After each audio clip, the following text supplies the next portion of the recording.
Hello po sa inyong lahat mga ka-crypto. Ako po si Pinoy Crypto Trader at sa video na ito ay atin pong pag-uusapan ang aking technical analysis dito kay Cook Ino ngayon pong March 25 taong 2024. At ayan, nandito po tayo sa daily chart time frame ni Cook Ino at base po sa aking analysis dito ay mukhang susubukan po niyang basagin ang support line natin dito sa 4007. Ayan, at kung nagawa po niya itong basagin ay magpapatuloy po siya sa kanyang pagbagsak hanggang dito sa sunod na support line natin dito sa 3206. Ayan, pero kung hindi naman po niya magagawang basagin ito ay magko-consolidate lamang po sa ibabaw ng ating support line dito sa 4007. Kaya yan, bago po tayo magpatuloy ay nais ko lamang po munang bigyang linaw ang aking disclaimer kung saan ang nilalaman po ng video na ito ay hindi po ito isang financial advice. For education and information purposes lamang po ang layunin nito. Maliban po dito ay nais ko na rin pong magbigay babala na wala pong kahit anumang group chat ang Pinoy Crypto Trader. At ayan, bago po natin ipagpatuloy ang pagti-technical analysis dito kay Cook Ino, ay check po muna natin yung kanilang latest tweet dito sa kanilang X account. Kaya ayan po, ito po ang kanilang official X account. Meron na po silang 67.6k na bilang ng kanilang mga followers. Ito po yung naka-pin na kanilang mahalagang tweet dito na isa pong tutorial guide para po sa kanilang Ava Boots Night. Ayan, Cook Boot po ito. Ayan, ito po yung kanilang latest tweet. Ayan, Series 1 card of 3. Ayan, ito po yung card ni Cook Ino. Ayan. Ito na rin yung isa na rin po itong card ni Cook Ino. Series card niya po. 1, 2, 3. Ayan. Ayan, ito po yung tatlo. Ayan, meron pa siyang tatlong mga Cook Ino cards dito para po sa mga collector yan. Ayan, ito po yung mga presyo.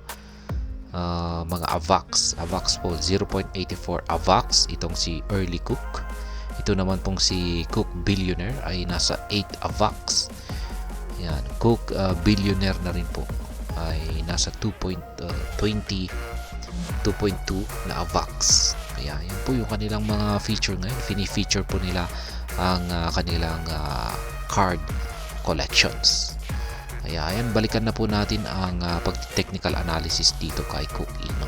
Kung saan ay base po sa aking analysis dito ay posible pong mag-consolidate yan ang presyo ni Cook Ino sa mga susunod na araw kung mabibigo po siyang basagin ang support line natin dito sa 4007. Pero pag nabasag po ito ay posible pong bumagsak ang presyo ni Cook Ino rito sa sunod na support line natin dito sa 3206.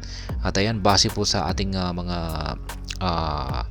indicators dito ay ayan, lumiliit po yung sukat ng ating Hall Sweet indicator. Nagbibigay po ito or nagpapahiwatig po ito na yung mga bearish ang may control sa market ni Cook Ino. Lumiliit po yung kanyang yung katawan ng ating Hall Sweet indicator. Nagpapakita po na humihina na or mahina na yung pwersa ng mga bulls. At dito naman po sa ating QQE mode indicator ay mapapansin po natin na nagbibigay na po ito ng signal na bears na po ang may control dito sa market ni Cook Ino, sapagkat mapapansin po natin na yan po, lumabas na po kahapon ang yan na nitong pang March 19 ay meron pong lumabas na isang kulay red na QQE bar natin dito. Pero nitong mga nakaraang araw, sumunod na araw po nito ay blanco. Pero kahapon ay lumabas po ulit ang kulay red na QQE bar natin dito. Ngayon kung isa na namang kulay red na QQE bar ang mabubuo ngayon at mas malaki pa yung sukat nito ay ayan, talagang bears na po talaga ang may nakakalamang na momentum dito kay Cook Ino. At kapag nangyari po yan ay ito po yung mas mataas na posibilidad na mangyari dito. Mababasag po ang support line natin dito sa 4007 at posibleng bumagsak po siya dito sa sunod na support line natin dito sa 3206. Kaya yan po ang aking technical analysis update dito kay Cook Ino sa araw na ito. At hanggang dito na lamang po tayo sa video na ito. Sana po ay inyong nagustuhan ang aking paliwanag dito. Kung inyo po itong nagustuhan, pakiclick lamang po ang like button nito. Para naman po sa mga bago lamang dito, kayo po ay aking inaanyayahan para mag-subscribe. Pakiclick na rin po ang bell icon nito dahil ito po ang siya magsisilbing notification nito sa mga bago kong videos na akin pong ina-upload sa aking YouTube channel na ito. Marami pong salamat sa panonood. Ingat po tayo lagi at God bless po sa ating lahat.